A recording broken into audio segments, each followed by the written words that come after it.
Les TRC, ou tubes à rayons cathodiques, produisent les images que nous voyons sur nos écrans de téléviseurs et d'ordinateurs conventionnels. Croyez-le ou non, ils ont été inventés en 1879. Un tube cathodique est composé d'une grosse ampoule et d'un canon à électrons qui, mis sous tension, permettra de créer l'image.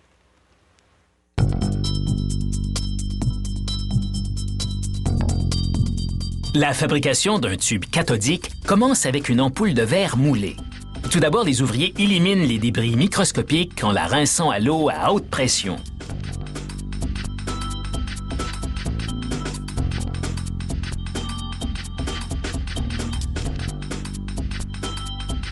Ils la vaporisent ensuite d'acide fluorhydrique afin de nettoyer le verre au niveau atomique.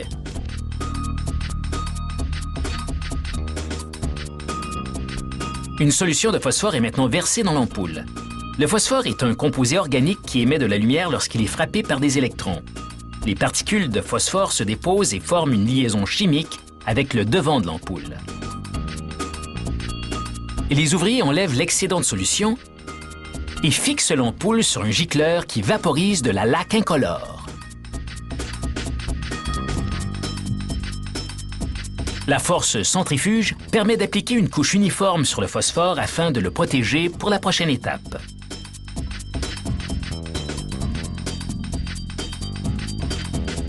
Un ouvrier étend une couche conductrice sur le bouton d'anode. Les électrons qui illumineront les particules de phosphore pourront ainsi suivre une trajectoire.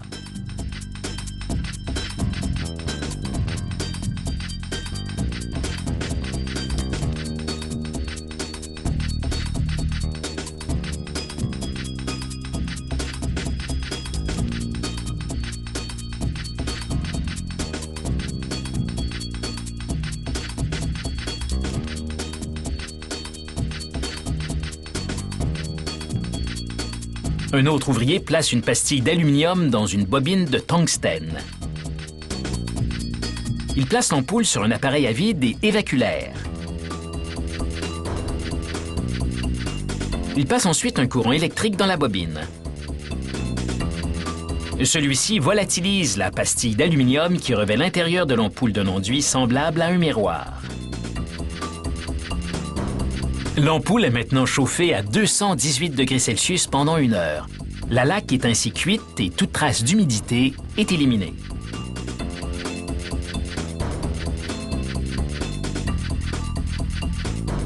Un ouvrier aligne un col en verre à l'ampoule et les soude à l'aide d'une flamme à haute température.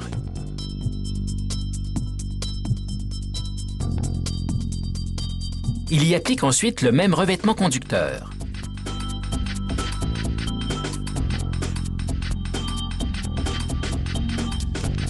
Cet assemblage fait partie du canon à électrons qui ira à l'intérieur de l'ampoule. Ce canon projette des électrons vers des particules de phosphore. Ainsi illuminées, elles créent les images que nous voyons à l'écran. Les ouvriers empilent les grilles qui focalisent les électrons sur l'écran, puis à l'aide de verres de soudure, ils les alignent et les soudent en place. Des robots chauffent et fixent le verre de soudure afin d'assembler les composants du canon à électrons. Ils sont refroidis à l'aide d'air sous pression.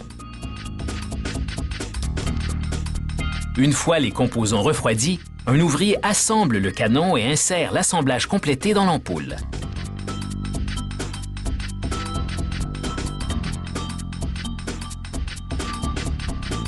Il positionne ensuite l'ampoule sur un tour pour travailler le verre et coupe l'excédent du col. À l'aide d'une palette en graphite et d'un chalumeau à haute température, il ajuste le col en verre au culot du canon à électrons.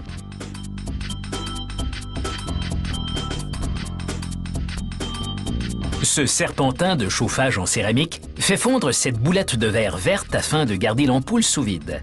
Le tube est chauffé à 400 degrés Celsius pendant 2 heures et encore une fois, un vide est créé.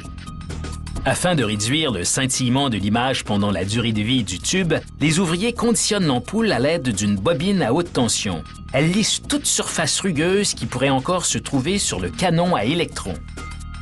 Finalement, les ouvriers fixent des connexions électriques au canon à électrons afin de donner vie au tube à rayons cathodiques.